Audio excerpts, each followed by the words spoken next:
Hello, and welcome to a tale that has been whispered through generations, a story that chills the spine and warms the heart in equal measure.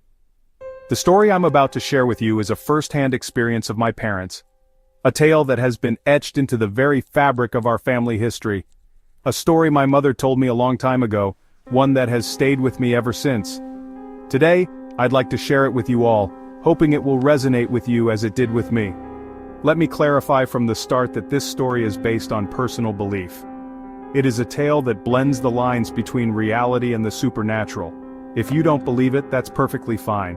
Consider it as entertainment, a story to ponder upon. This happened over 30 years ago, before I was born, in a time when life was simpler, yet mysteries were abundant.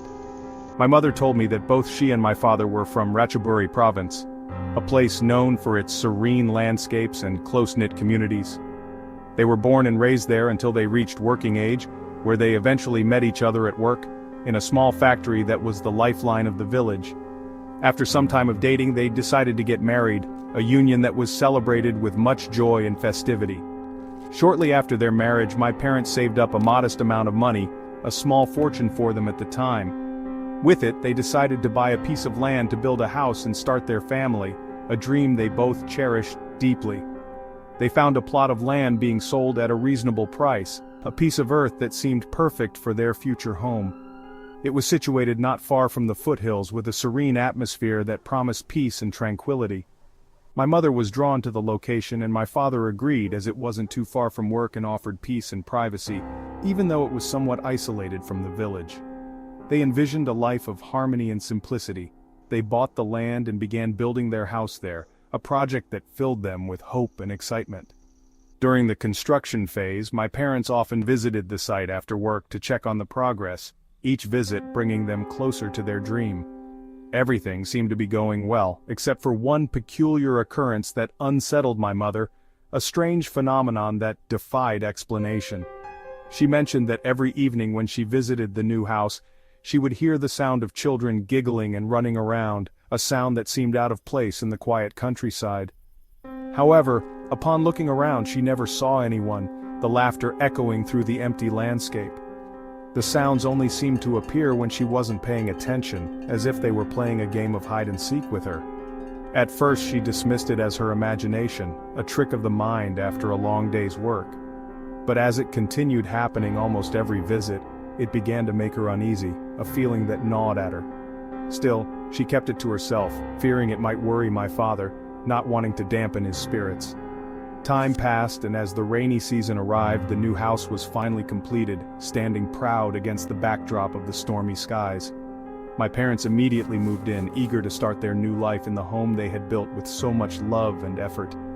Once they settled in, my mother said the place felt eerily quiet, too quiet, especially at night, a silence that seemed almost unnatural. The silence was often broken only by the sound of the wind rustling through the trees, which gave her chills, a sound that seemed to carry whispers of the past. One evening, when my father had gone out, leaving my mother alone in the house, she heard light footsteps circling the house, a sound that made her heart race. Thinking it was my father, she called out to him, only to hear a child's voice respond, "Yes?" A voice that sent shivers down her spine. Startled, she opened the door and caught a glimpse of a small shadow darting into the nearby orchard, a sight that left her both confused and terrified. That area had no nearby houses, only fruit trees, a place where no child should be at that hour. Confused and frightened, she told my father about the incident when he returned, her voice trembling with fear. My father suggested that perhaps it was a mischievous child from the village trying to reassure her. My mother wanted to believe him, but deep down she wasn't so sure, a doubt that lingered in her mind. A few days later they brought their dog, Calm, to the new house for safety, hoping his presence would bring some comfort. One stormy night, Calm began barking fiercely outside, a sound that pierced through the howling wind and rain. When they looked out the window, they saw Calm wagging its tail at the figure of a small child who appeared faint and translucent under the flashlight's beam, a sight that left them both stunned and scared. The child looked back at them before disappearing into the orchard, a moment that seemed to stretch into eternity. Shocked, my parents realized this wasn't an ordinary child, a realization that filled them with dread. After this, they decided to investigate the history of the land, hoping to find some answers to the mystery that haunted them. They learned from locals that a boy had died in an accident there over a decade ago, a tragic event that had left a mark on the land. Though no one had seen his spirit before, they decided to perform merit-making rituals for him, hoping to bring peace to his restless soul. Over time, the disturbances lessened, the house slowly returning to a state of calm. But one night during a heavy storm, my mother heard the boy crying outside, a sound that tugged at her heartstrings. Despite her fear, she felt an overwhelming sense of compassion, a desire to help the lost soul. She went outside, removed the sacred thread that had been tied around the house, and invited him in, an act of kindness that transcended her fear. From that night on, the boy's presence faded, and peace returned to their home, a peace that felt almost magical. Months later, my mother became pregnant with a baby boy, me, a new life that brought joy and hope.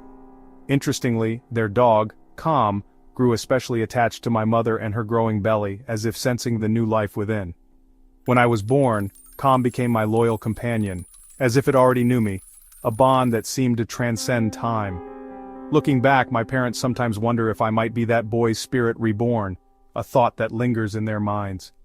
Whether that's true or not, I'm grateful for my mother's kindness on that stormy night, a kindness that shaped my very existence. Her compassion allowed me to become part of a warm and loving family, a family that cherishes the bonds of love and kindness. As the monk once said, those with shared karma will always meet again, no matter how long it takes. Thank you for listening to this tale, a story that reminds us of the power of compassion and the mysteries that lie beyond our understanding.